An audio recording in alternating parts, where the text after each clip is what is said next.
ஆண்டவராகிய இயேசுவின் உன்னதமான நாமத்தில் அருமையான தேவனுடைய பிள்ளைகளே, உங்களை நாங்கள் வாழ்த்துகிறோம். ஆசீர்வாதத்தின் தேவனுடைய முகத்தை எப்பொழுதும் ஜெபத்தில் தேடுங்கள். தேவனுடைய அழியாத ஜீவ வார்த்தையை எப்பொழுதும் விசுவாசியுங்கள். உங்களுடைய ஆவிக்குரிய வாழ்க்கையில விசுவாசத்தின் செழிப்புள்ளவர்களாகவே நீங்கள் வாழ்வீர்கள். ஆதியாகமம் 16ஆம் அதிகாரத்துல 6வது வசனம்.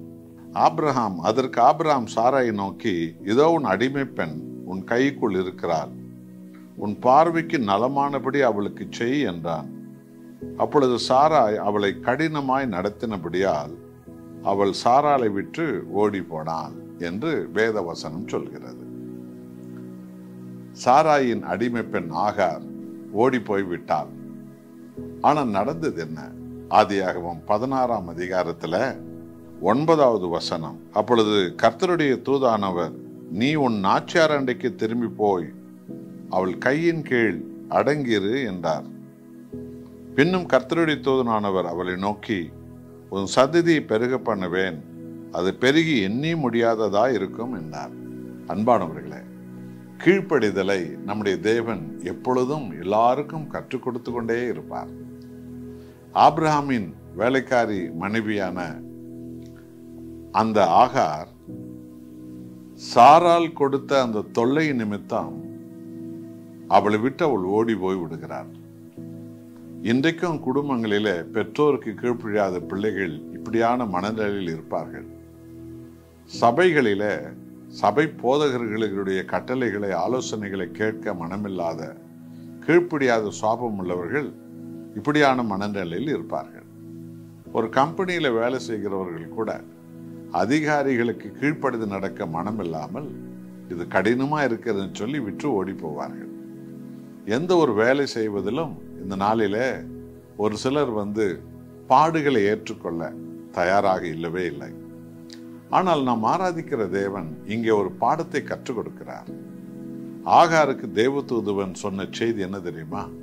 நீ திரும்பி போய் உன்னுடைய இதோ அந்த நாச்சியார் இடத்துல, அதாவது உன்னுடைய வீட்டு எஜமான் இடத்துல நீ அடங்கியிரு, அப்பொழுது நான் உன் சந்ததியை ஆசீர்வதிப்பேன், உன்னை பெருக பண்ணுவேன் என்று சொன்னார்.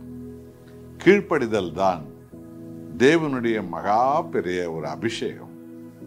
அதற்கு நாம் அடங்கி நடப்பது என்பது இருக்கிறதே, அது நம்மையும் நமது உழைப்பையும் நமது சந்ததிகளையும் நம்முடைய ஊழியத்தையும் அது பெருக வைக்கும், உயர்த்து வைக்கும். குடும்ப ரீதியா இருக்கட்டும், ஒரு ஊழிய ரீதியா இருக்கட்டும், ஒரு கம்பெனி ரீதியா இருக்கட்டும், எல்லா இடத்திலும் கீழ்ப்படியுங்கள். நம் ஆண்டவர் இயேசுவை பாருங்கள். சிலுவை மட்டும் அவர் பிதாவுக்கு கீழ்ப்படிந்தார். எல்லா நாமங்களுக்கு மேலான நாமம், பரலோகத்திலே உயர்ந்த நாமம், உலகிலே உயர்ந்த மகிமை நாமம், பாதாளத்திலே நடுங்க வைக்க நாமம் இயேசுவின் நாமம். ஆண்டவர் இயேசு சர்வலோகத்துக்கும் உயர்த்தப்பட்டார். என் அன்பான தேவ பிள்ளைகளே, கீழ்ப்படிதலை எப்பொழுதும் கை கொள்ளுங்கள்.